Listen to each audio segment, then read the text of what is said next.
30 जनवरी शुक्रवार, भीष्म द्वादशी।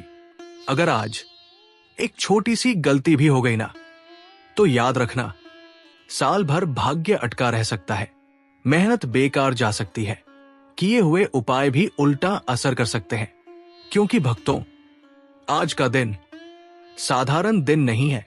आज का दिन पितरों का दिन है, धर्म का दिन है और कर्म का हिसाब चुकाने का दिन है। आज जो भूल गया वो आगे चलकर बार बार पूछेगा, मेरे साथ ही ऐसा क्यों होता है। भक्तों, शास्त्र कहते हैं भीष्म द्वादशी के दिन किया गया छोटा सा उपाय पूरे वर्ष का भाग्य बदल देता है और की गई छोटी सी गलती पूरे वर्ष का फल रोक देती है। इसलिए वीडियो को बीच में मत छोड़ना, क्योंकि जो बात शुरू में नहीं समझी वही बात अंत में सबसे ज्यादा दर्द देती है। भक्तों, भीष्म द्वादशी कोई सामान्य तिथि नहीं। ये वही दिन है जिस दिन महाभारत के भीष्म पितामह, जिन्होंने आजीवन त्याग किया, जिन्होंने इच्छा मृत्यु का वरदान पाया, उन्होंने अपना शरीर छोड़ा। और जब कोई महापुरुष स्वेच्छा से प्राण त्याग करता है तो उस दिन पितृलोक के द्वार खुल जाते हैं। अब ध्यान से सुनिए, इस बार भीष्म द्वादशी शुक्रवार को पड़ रही है। शुक्रवार मां लक्ष्मी, भीष्म द्वादशी पितृ प्लस धर्म। जब लक्ष्मी और पितृ एक साथ सक्रिय होते हैं तो या तो भाग्य खुलता है या भाग्य उलझ जाता है, बीच का कुछ नहीं होता। और इसी दिन शास्त्रों ने बताया, अगर भीष्म द्वादशी के दिन सिर्फ एक छुटकी हल्दी सही विधि से प्रयोग की जाए तो वर्षों का दुर्भाग्य धुल सकता है। लेकिन अगर वही हल्दी गलत समय, गलत भाव या गलत तरीके से प्रयोग हुई तो वही हल्दी भाग्य को बांध भी सकती है।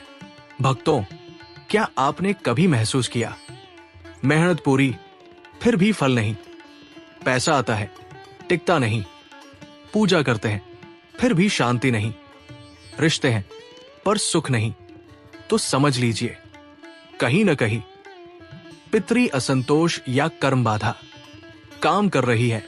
और भीष्म द्वादशी ऐसी बाधाओं का अंतिम द्वार खोलती है। भक्तों, अधिकतर लोग आज सिर्फ पूजा करते हैं, सिर्फ कथा सुनते हैं, सिर्फ व्रत रखते हैं, लेकिन वो छोटी सी क्रिया नहीं करते जो भाग्य की गांठ खोलती है। और फिर कहते हैं सब किया फिर भी कुछ नहीं बदला। सोचिए, अगर आज का दिन निकल गया और आपने ये उपाय नहीं किया तो क्या गारंटी है कि अगला वर्ष आसान होगा। भक्तों, आज मैं आपको कोई डर नहीं बेच रहा, कोई अंधविश्वास नहीं दे रहा, मैं आपको शास्त्रों का संकेत दे रहा हूं। भक्तों, अगर आप यहां तक सुन रहे हैं तो समझ लीजिए, मां लक्ष्मी आपको यहां तक लाई है।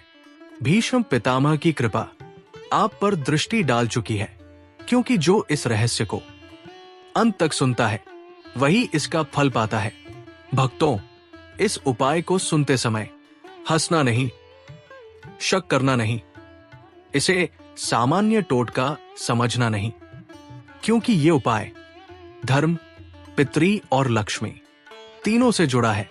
अब ध्यान से सुनिए, भीष्म द्वादशी के दिन पूरा दिन शुभ नहीं होता। सुबह सुबह नहीं, दोपहर नहीं, सबसे शक्तिशाली समय होता है सूर्यास्त के बाद का पहला पहर, यानी शाम 6 रात 9 बजे के बीच। इसी समय पितृलोक सक्रिय होता है, कर्म फल जागृत होते हैं, हल्दी की शक्ति कई गुना बढ़ जाती है। सिर्फ एक छुटकी हल्दी, लेकिन कैसी। भक्तों, यहां लोग सबसे बड़ी गलती करते हैं। पूजा वाली हल्दी नहीं, रंगीन या मिलावटी हल्दी नहीं, साफ शुद्ध घरेलू हल्दी। और याद रखिए, हल्दी जितनी शुद्ध होगी फल उतना गहरा होगा। भक्तों, उपाय से पहले इन 3 बातों का ध्यान रखें। 1, स्नान कर ले। 2, साफ कपड़े पहने। 3, मन में किसी के लिए क्रोध न रखें। अगर मन में गुस्सा है तो उपाय मत कीजिए। अब ध्यान से सुनिए और कल्पना में साथ साथ करते जाइए। एक छोटा सा दीपक लें। सरसों का तेल हो तो सर्वोत्तम। दीपक जलाते समय कहें, हे धर्मराज भीष्म पितामह, हे मां लक्ष्मी, आज मेरा भाव स्वीकार करें। अब अपने दाहिने हाथ में सिर्फ एक चुटकी हल्दी ले।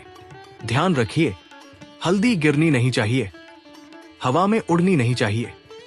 यह संकेत है कि आपकी श्रद्धा स्थिर है। आंखें बंद करें और मन ही मन कहें, मेरे ज्ञात अज्ञात पितर, अगर मुझसे कोई भूल हुई हो तो क्षमा करें। यह वाक्य बहुत शक्तिशाली है। अब मन ही मन 3 बार बोलिए, ओम पितृभ्य नमः। कोई लंबा मंत्र नहीं, क्योंकि भीष्म पितामह सरलता के प्रतीक है। अब सबसे बड़ा रहस्य, हल्दी को घर के मंदिर में नहीं रखना है। हल्दी को मुख्य दरवाजे के पास किसी साफ कोने में रख देना है। क्यों? क्योंकि भाग्य हमेशा द्वार से प्रवेश करता है। भक्तों, उपाय के बाद पीछे मुड़कर मत देखिए, किसी से बात मत कीजिए, मोबाइल मत उठाइए, सीधे जाकर चुपचाप सो जाइए। जो व्यक्ति पीछे मुड़कर देख लेता है, उसका फल आधा रह जाता है। भक्तों, कई लोगों के साथ अजीब सपना आता है, पुरानी यादें आती हैं, मन अचानक हल्का लगता है। डरिए मत, यह संकेत है कि पितृ स्वीकार कर चुके हैं, उपाय ने काम शुरू कर दिया है। यह सबसे बड़ा भ्रम है। अगर कुछ न दिखे तो भी उपाय असफल नहीं होता, क्योंकि मां लक्ष्मी पहले परिस्थितियां बदलती है, संकेत बाद में देती है। भक्तों, आज आपने जाना सही समय, सही हल्दी, सही विधि और सबसे बड़ा नियम। लेकिन अभी सब कुछ पूरा नहीं हुआ है। भक्तों, सबसे बड़ा सवाल यही होता है, कितने दिन में असर दिखेगा? उत्तर ध्यान से सुनिए।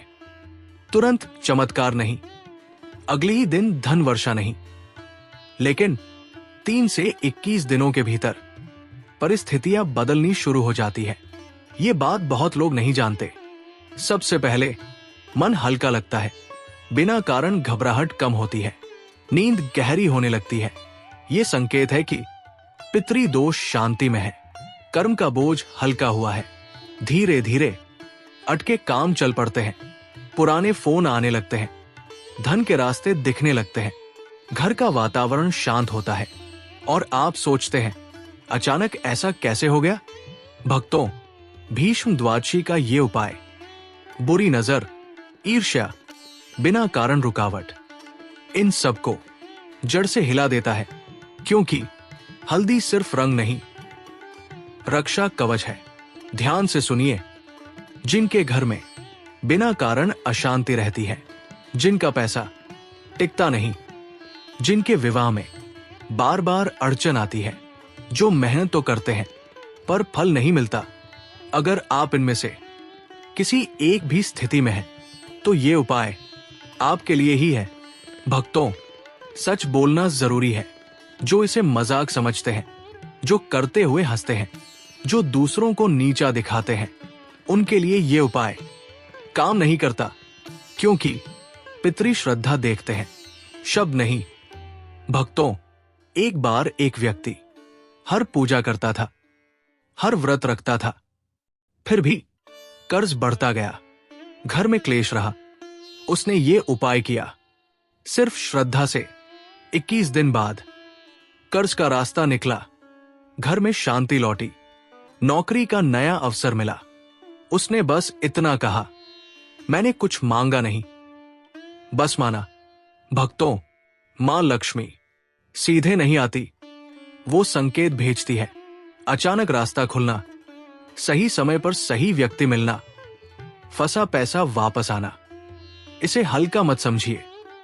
भक्तों, अगर उपाय के बाद किसी पर क्रोध आ गया, किसी को अपशब्द बोल दिए, किसी की निंदा कर दी, तो पितृ कहते हैं भाव टूट गया। लेकिन डरिए मत, यहीं पर अधिकतर लोग हार मान लेते हैं, लेकिन शास्त्रों में इसका भी समाधान है। अगर आपको लगे मन अशांत हो गया, क्रोध आ गया, नियम टूट गया, तो उसी रात एक दीपक जलाइए। मन ही मन कहिए, मुझसे भूल हो गई, मेरी भावना शुद्ध थी। एक बार बोलिए, ओम नमो नारायणाय। बस ये वाक्य टूटे हुए भाव को फिर से जोड़ देता है। भक्तों, अगर आप चाहते हैं फल जल्दी मिले, फल गहरा हो, फल स्थायी रहे, तो अगले 11 दिनों तक किसी भूखे को भोजन, किसी वृद्ध को सम्मान, किसी जरूरतमंद को सहायता, ये करें। क्यों? क्योंकि पितृ सेवा मानव सेवा से प्रसन्न होते हैं। भक्तों, ये नियम बहुत कम लोग जानते हैं। अगले 21 दिन सूर्योदय के बाद अपने मुंह से ये वाक्य बोलिए, आज जो मिलेगा वो धर्म से मिलेगा। ये वाक्य कर्म को सीधा कर देता है। ध्यान से सुनिए। उपाय तब पूर्ण होता है जब मन हल्का हो जाए, भय कम हो जाए, बिना कारण विश्वास जगे। ये संकेत है कि भीष्म पितामह ने, मां लक्ष्मी ने, पितरों ने स्वीकार कर लिया है। भक्तों, इस उपाय का दिखावा मत कीजिए, लोगों को मत बताइए, सोशल मीडिया पर मत दिखाइए, क्योंकि जो चीज मौन में की जाए वही मौन में फल देती है। भक्तों, अब जो मैं कहने जा रहा हूं वो सिर्फ इस वीडियो का अंत नहीं है, वो आपके पुराने भाग्य का अंत भी हो सकता है और नए जीवन की शुरुआत भी। क्योंकि जो यहां तक सुनता है वो यूं ही नहीं सुनता। भक्तों, सोचिए, अगर आज ये वीडियो आप तक नहीं पहुंचती, अगर आज आपने भीष्म द्वादशी का ये रहस्य न सुना होता, तो क्या गारंटी थी कि अगला साल आपके लिए अलग होता? भीष्म पितामह शरशय्या पर लेटे थे, लेकिन उनका धर्म आज भी खड़ा है। और आज भी जो श्रद्धा से पुकारता है, जो अहंकार छोड़ता है, जो छोटा उपाय पूरे विश्वास से करता है, उसकी पुकार खाली नहीं जाती। भक्तों, कई लोग पूछेंगे, इतनी छोटी चीज इतना बड़ा असर कैसे? उत्तर सीधा है, क्योंकि भगवान वस्तु नहीं देखते, वो भाव देखते हैं। और जब भाव शुद्ध हो तो एक छुटकी हल्दी पूरे जीवन की कड़वाहट मिटा सकती है। अगर आज भी संदेह है तो खुद से एक सवाल पूछिए, क्या आपने हर रास्ता नहीं आजमाया? क्या आपने हर पूजा नहीं की? क्या आपने हर उपाय नहीं किया? फिर अगर ये एक छोटा उपाय श्रद्धा से कर लिया जाए तो क्या खो जाएगा? लेकिन अगर ये काम कर गया तो सोचिए, क्या बदल सकता है? भक्तों, लोग सुनते हैं, समझते हैं, लेकिन करते नहीं, और फिर कहते हैं, काश उस दिन कर लिया होता। ध्यान रखिए, ईश्वर बार बार नहीं बुलाते। ये वीडियो आपके सामने आए, ये भी संयोग नहीं है। हो सकता है आपके पितृ आपसे कुछ कहना चाहते हो, मां लक्ष्मी आपको संकेत दे रही हो, या फिर भीष्म पितामह आज भी आपके धर्म को परख रहे हो। भक्तों, अब आगे उपाय करना या ना करना, मानना या टालना, सुनकर भूल जाना या जीवन में उतारना, ये सब अब आपके हाथ में है। ईश्वर कभी जबरदस्ती नहीं करते। अगर इस वीडियो का एक शब्द भी आपके मन को छू गया, आपके हृदय में शांति लाई, या आपके अंदर उम्मीद जगाई, तो इसे व्यर्थ मत जाने दीजिए। भक्तों, आज एक छोटा सा काम करिए, लाइक का बटन दबाइए। ये सिर्फ वीडियो को नहीं, धर्म को समर्थन है। इस वीडियो को अपने परिवार, अपने मित्र और उस व्यक्ति के साथ साझा करें जो अंदर से टूट चुका है। और अगर आप चाहते हैं ऐसे ही दिव्य रहस्य, शास्त्रों से जुड़े उपाय और सच्ची भक्ति की बातें, तो अभी चैनल को सब्सक्राइब कर लीजिए, क्योंकि ये चैनल मनोरंजन के लिए नहीं, मन को संभालने के लिए है। भक्तों, मैं ईश्वर से प्रार्थना करता हूं, आपके घर में शांति रहे, आपके भाग्य में स्थिरता आए, आपके कर्म हल्के हों और आपके पितरी संतुष्ट हों। याद रखिए, जो आज समझ गया उसका आने वाला कल खुद रास्ता ढूंढ लेगा। जय मां लक्ष्मी, जय विष्णु भगवान, जय धर्मराज भीष्म पितामह। मिलते हैं अगले दिव्य रहस्य के साथ। तब तक श्रद्धा बनाए रखिए।